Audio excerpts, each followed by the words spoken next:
হরে কৃষ্ণ কৃষ্ণ কৃষ্ণ হরে হরে। তো ভক্তবৃন্দগণ, আজকের ভিডিওটি রয়েছে 2026 সালের 13ই ফেব্রুয়ারি শুক্রবার পালিত হয়েছে ফাল্গুন মাসের কৃষ্ণপক্ষের একাদশী তিথিটি, অর্থাৎ বিজয়া একাদশী। শাস্ত্রমতে একাদশী তিথি যেহেতু ভগবান বিষ্ণুকে সমর্পিত করার দিন, এই দিন শ্রীহরির পুজো অর্চনা করা হয়ে থাকে। কথিত আছে যে ব্যক্তি একাদশী পালন করে তার মোক্ষ লাভ অর্জন করে, অর্থাৎ অতীতের সমস্ত পাপ মোচন করে। বছরে 24টি একাদশীর মধ্যে সর্বশ্রেষ্ঠ এবং সর্বপূর্ণ প্রদায়নী এই ফাল্গুন মাসের বিজয়া একাদশী তিথিটি। শাস্ত্রমতে বিজয়া একাদশী পালন করলে সমস্ত কাজ লাভ করতে পারবেন, তা অত্যন্ত শুভ হতে পারে আপনাদের জন্য। কিংবদন্তি অনুসারে বিজয়া একাদশী ভগবান রামের সাথে সম্পর্কিত। স্কন্দ পুরাণে এটিকে শ্রী ব্রহ্মা এবং শ্রী নারদের মধ্যে কথোপকথন বিষয়ে উল্লেখ করা হয়েছে। তাই বিজয়া একাদশী স্বয়ং ভগবান শ্রী রামচন্দ্র এই বিজয়া একাদশীর ব্রতটি পালিত করেছিলেন। তো অবশ্যই শ্রবণ করবেন 2026 সালের 13ই ফেব্রুয়ারি শুক্রবার পালিত হয়েছে এই বিজয়া একাদশীর তিথিটি। যে সকল ভক্তরা এই বিজয়া একাদশী ব্রতটি পালন করবেন তাদের ক্ষেত্রে এই বেশ কয়েকটি নিয়ম পালন করতে হবে। অর্থাৎ এই বিজয়া একাদশীর দিন আপনারা কোন কোন খাবার গ্রহণ করবেন না, কোন কোন খাবার এড়িয়ে চলবেন। অর্থাৎ বিজয়া একাদশী ব্রত পালন করে যদি আপনারা এই সকল খাবার গ্রহণ করেন তাহলে ব্রতটি সম্পূর্ণরূপে নষ্ট হয়ে যাবে। বিশেষ করে আপনাদেরকে সতর্ক থাকতে হবে এই বিজয়া একাদশীর দিন। তো অবশ্যই ভিডিওটি আপনার জন্য অত্যন্ত গুরুত্বপূর্ণ হতে চলেছে, তাই ভিডিওটি অবশ্যই শুরু থেকে শেষ পর্যন্ত ভক্তি সহকারে শ্রবণ করবেন। আর চ্যানেলে নতুন হয়ে থাকলে দয়া করে চ্যানেলটিকে সাবস্ক্রাইব করবেন, লাইক করবেন, কমেন্টে ভক্তি ভালোবাসা শ্রদ্ধা দিয়ে জয় শ্রীকৃষ্ণের জয় লিখে দিতে ভুলবেন না। এই শুভ দিনটিতে অবশ্যই ভিডিওটি আপনারা শুরু থেকে শেষ পর্যন্ত ভক্তি সহকারে শ্রবণ করো। 2026 সালের 13ই ফেব্রুয়ারি শুক্রবার পালিত হয়েছে শ্রী শ্রী বিজয়া একাদশী। ফাল্গুন মাসের কৃষ্ণপক্ষের 11তম দিনে এই বিজয়া একাদশীর ব্রতটি পালিত হয়ে থাকে। যেহেতু হিন্দু ধর্ম অনুসারে বিজয়া একাদশী ধর্মীয়ভাবে গুরুত্বপূর্ণ এবং পবিত্রতম একটি দিন, বিশ্বাস করা হয় যে এই শুভ তিথিতে যথাযথভাবে আচার অনুষ্ঠান অনুসরণ করে উপবাস করলে সকল কর্ম সাফল্য এবং সমৃদ্ধি লাভ করতে পারবেন। বিজয়া একাদশীতে উপবাস করা একটি প্রাচীন রীতি হিসেবে বিবেচিত। যেহেতু বিজয়া একাদশীর গুরুত্ব তাৎপর্য অনেক রয়েছে। পদ্মপুরাণ অনুসারে মহাদেব নিজেই নারদকে উপদেশ দিয়েছিলেন এবং বলেছিলেন বিজয়া একাদশী উপবাস করা অত্যন্ত পুণ্যের কাজ। কথিত আছে যে যে কোনো ভক্ত এই উপবাস পালন করলে তার পূর্বপুরুষরা নরকের ফাঁদ থেকে মুক্ত পেয়ে স্বর্গ যেতে পারেন। এছাড়াও সে ব্যক্তি যে কোনো কর্মে কাজে সাফল্য লাভ করতে পারবেন এবং পূর্ববর্তী জীবনের পাপ থেকে মুক্ত পাবেন। বিজয়া একাদশীর কিংবদন্তি অনুসারে কথিত আছে যে ত্রেতা যুগে যখন ভগবান রাম লঙ্কা ভ্রমণের জন্য উপকূলে এসেছিলেন, তখন সে সম্মানিত ব্যক্তি সমুদ্র দেবতার কাছ থেকে তাকে তার সেনাবাহিনীকে একটি পথ প্রদানের জন্য অনুরোধ করেছিলেন, কিন্তু সমুদ্র দেবতা তা করতে অস্বীকৃত হয়।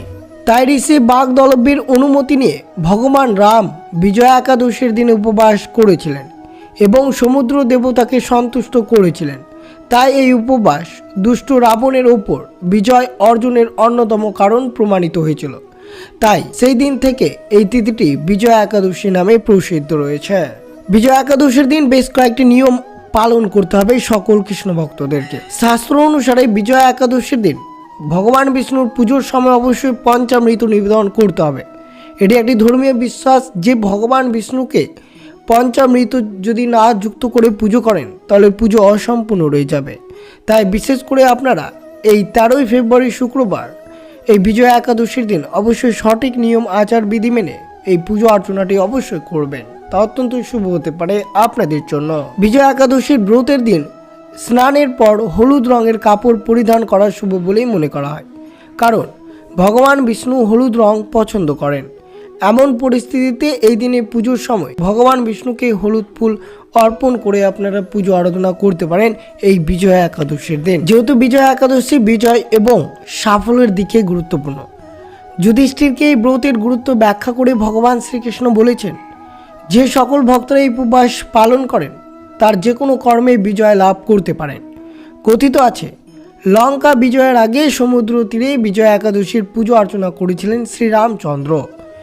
এই একাদশীর দিন লক্ষ্মী নারায়ণের আরাধনা করলে জীবনের সকল ঝুট ঝামেলা দূর হয় এবং সুখ সমৃদ্ধি আসে। শাস্ত্রে উল্লেখ আছে, বিজয়া একাদশীর ব্রত পালন করলে অন্নদান, গরুদান, স্বর্ণদান, ভূমিদানের সমান পুণ্য ফল পাওয়া যায় এবং ব্যক্তি মোক্ষ লাভ অর্জন করতে পারেন। তো অবশ্যই সকল কৃষ্ণ ভক্তরা আপনারা অবশ্যই 2026 সালের 13ই ফেব্রুয়ারি শুক্রবার এই শুভ দিনে বিজয়া একাদশীর ব্রতটি ভক্তি নিষ্ঠা সহকারে পালন করুন। আর শ্রবণ করবেন যে বিজয়া একাদশীর দিন কোন কোন খাবার আপনাদেরকে এড়িয়ে চলতে হবে, অর্থাৎ এই সকল খাবার গ্রহণ করলেই ব্রতটি সম্পূর্ণরূপে নষ্ট হয়ে যাবে। তাই বিশেষ করে অবশ্যই সতর্কতার মাধ্যমে আপনাদের এই দিনটি অতিবাহিত করতে হবে। যে সকল ভক্তরা এই ব্রতটি পালন করে রয়েছেন তারা অবশ্যই ভক্তি সহকারে শ্রবণ করুন যে এই একাদশীর চলমান আপনারা কোন কোন খাবার কিছুতেই গ্রহণ করবেন না। একাদশী যেহেতু হিন্দুদের একটি পবিত্রতম উপবাস এবং হিন্দুদের পুজোর জন্য একটি বিশেষ দিন, এই দিনে সকল ভক্তর উপবাস রেখে বিশেষভাবে ভগবান শ্রী বিষ্ণুকে প্রসন্ন করার জন্য পুজো করে থাকেন। এই দিনে উপবাস রাখলে বিশ্ব ব্রাহ্মণদের ও জন্ম জন্মান্তরের অনেক পাপ থেকে পরিত্রাণ করা হয়।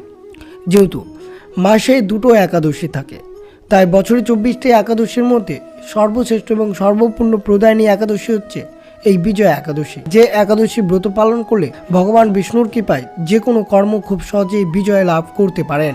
তো অবশ্যই শ্রবণ করবেন একাদশীতে কি কি বিধি নিষেধ মেনে চলতে হয় এবং পালন করতে হয়। বিজয়া একাদশীতে যদি আপনারা ব্রতটি রেখে পঞ্চরবি শস্য গ্রহণ করেন তাহলে অবশ্যই ব্রতটি নষ্ট হয়ে যাবে। একাদশীর ব্রত করলেই যে কেবল নিজের জীবনের সদ্গতি হবে শুধু তাই নয়, একাদশীর পালনকৃত ব্যক্তির মৃত পিতা মাতা নরকে গমন থেকে উদ্ধার হবে। বিশ্বাস করা হয় যে একাদশীর দিন অন্ন গ্রহণ করা নিষিদ্ধ।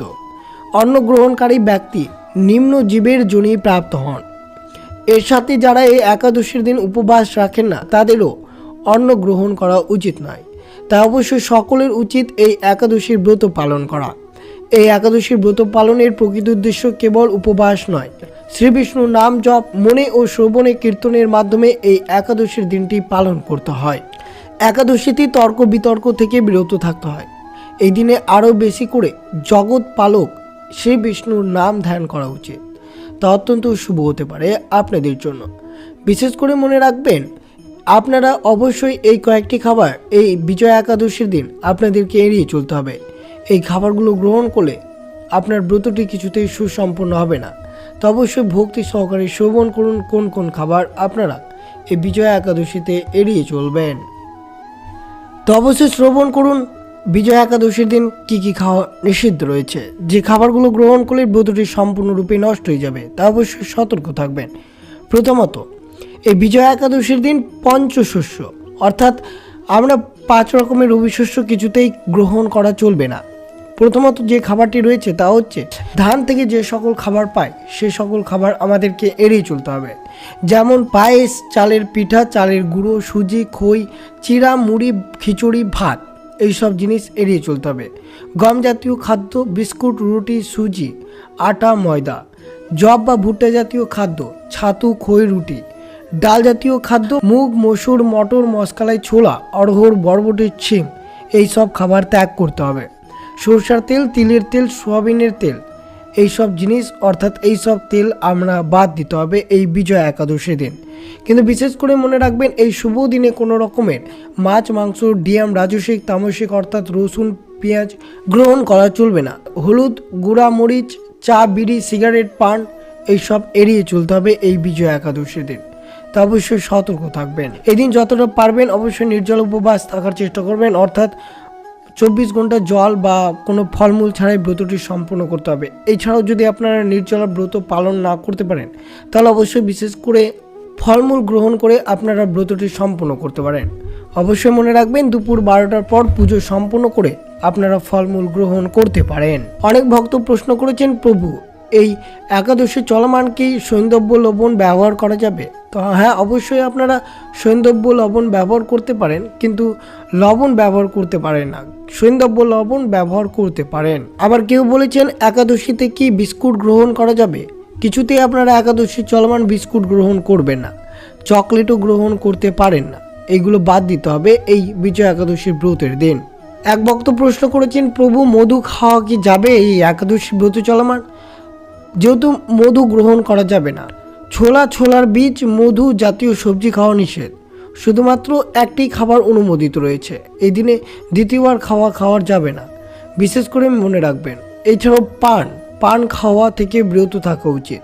উপবাস চলাকালীন মসুর ডাল খাওয়া একবারে উচিত নয়। এইসব বিষয় আপনাদেরকে বিজয়া একাদশীর দিন মনে রাখতে হবে। তো অবশ্যই শ্রবণ করলেন এই বিজয়া একাদশীর দিন কোন কোন খাবার আপনাদেরকে এড়িয়ে চলতে হবে। আর অবশ্যই আজকের দিনে শ্রবণ করবেন বিজয়া একাদশীর ব্রত কথাটি, যেটি স্কন্দ পুরাণে এটিকে শ্রী ব্রহ্মা এবং শ্রী নারদের মধ্যে কথোপকথনের বিষয় হিসেবে উল্লেখ করা হয়েছে বলেই মনে করা হয়। কিংবদন্তি অনুসারে বিজয়া একাদশী ভগবান রামের সাথে সম্পর্কিত। শ্রীরাম এবং তার সেনাবাহিনী শ্রীলঙ্কা অতিক্রম করার জন্য সমুদ্র তীরে এমন এক স্থানে পৌঁছান যেখানে তাদের রাবণকে পরাজিত করে বন্দী শ্রী সীতা দেবীকে উদ্ধার করার জন্য সেখানে যেতে হয়েছিল। যখন তারা সমুদ্র দেখতে পেল তখন তারা কুমিরের ভরা ছিল। তারা বুঝতে পারল যে এটি বিপজ্জনক। শ্রীরাম তার সেনাবাহিনীর নিরাপত্তা নিয়ে চিন্তিত ছিল। শ্রীরামের দুর্দশা দেখে তার ভাই শ্রী লক্ষণ বললেন, হে রামপ্রভু, দয়া করে চিন্তা করবেন না। কাছের কুমারীর দ্বীপে একজন ঋষি বাস করেছেন। আমরা যদি তার কাছে যাই তাহলে তিনি সমুদ্র পার হওয়ার পথ দেখাতে পারেন। শ্রীরাম এবং শ্রী লক্ষণ দ্বীপে পৌঁছে ঋষির সাথে পরামর্শ করলেন। ঋষি তাদের স্বাগত জানিয়ে খুশি হলেন। তাদের উদ্বেগ শোনার পর ঋষি বললেন, শ্রীরাম, সমুদ্র যাত্রা শুরু করার আগে একটি রীতি অনুসরণ করতে হবে। রীতির নাম বিজয়া একাদশী ব্রত। আমি আপনাকে পদ্ধতিটি বলবো। ঋষি আরও বললেন, শ্রীরাম, যদি তুমি নির্দেশিতভাবে ব্রত পালন করো তাহলে অবশ্যই তোমার সমস্ত প্রচেষ্টা বিজয় লাভ করবে। বিজয়া একাদশী অর্থাৎ দশমীর দিন ঋষি বললেন, শ্রীরাম, সোনা, রূপা, তামা বা কাদা দিয়ে একটি কলস বা পাত্র তৈরি করো। বিশুদ্ধ জল দিয়ে ভরে দাও। আমের পাতা দিয়ে সাজাও। তোমার বাসস্থানে পবিত্র বেদি এবং পুজো স্থানে 7 ধরনের শস্য রাখবেন। শস্যর উপর জল ভর্তি সজ্জিত একটি পাত্র রাখবেন। পাত্রের উপর একটি অবতল আকৃতির ঢাকনা রাখুন। ঢাকনার মধ্যে কিছু জব, নারকেল এবং ডালিম রাখুন। ওপরে শ্রীনারায়ণের ছোট মূর্তি বা বিগ্রহ রাখবেন। প্রদীপ এবং ধূপ জ্বালাবেন। নৈবেদ্য হিসেবে কিছু খাবার দিবেন। সারা রাত না ঘুমিয়ে পুজোস্থলের কাছে বসে থাকবেন। ঋষি বলতে থাকলেন, শ্রীরাম, পরের দিন পবিত্র স্নান করে কলসের পুজো করে প্রদীপ ধূপ জ্বালাও। কলসে চন্দন ও ফুলের মালা পরে নৈবেদ্য হিসেবে সাধারণ খাবার পরিবেশন করে। দিনে কোনো খাবার গ্রহণ করে না। সারাদিন প্রার্থনা করে, রাতে ঘুমায় না।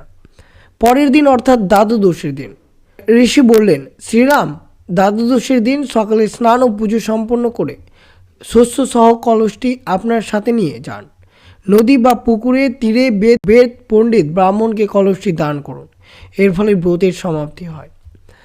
এই ব্রতের পালনে তোমাকে কেবল সমুদ্র অতিক্রম করতে সাহায্য করবে না, বরং রাবণকে জয় ও পরাজিত করতে সাহায্য করবে। শ্রীরাম ঋষির বর্ণিত পদ্ধতি শুনেছিল এবং তারপর তিনি একই কাজ করতে শুরু করেছিলেন। এই একাদশীর নাম পঙ্কধর একাদশী বা ফাল্গুন কৃষ্ণ একাদশী নামে পরিচিত। তো অবশ্যই আপনারা সব কিছু বিস্তারিতভাবে শ্রবণ করলেন। এই একাদশী কিভাবে ভগবান শ্রীরামচন্দ্র ব্রতটি পালন করেছিলেন এবং এই ব্রতের ফলে কিভাবে তিনি সমুদ্র পার করে এবং রাবণকে পরাজয় করে বিজয় লাভ করেছিলেন এবং মাতা দেবী সীতাকে কিভাবে উদ্ধার করেছিলেন।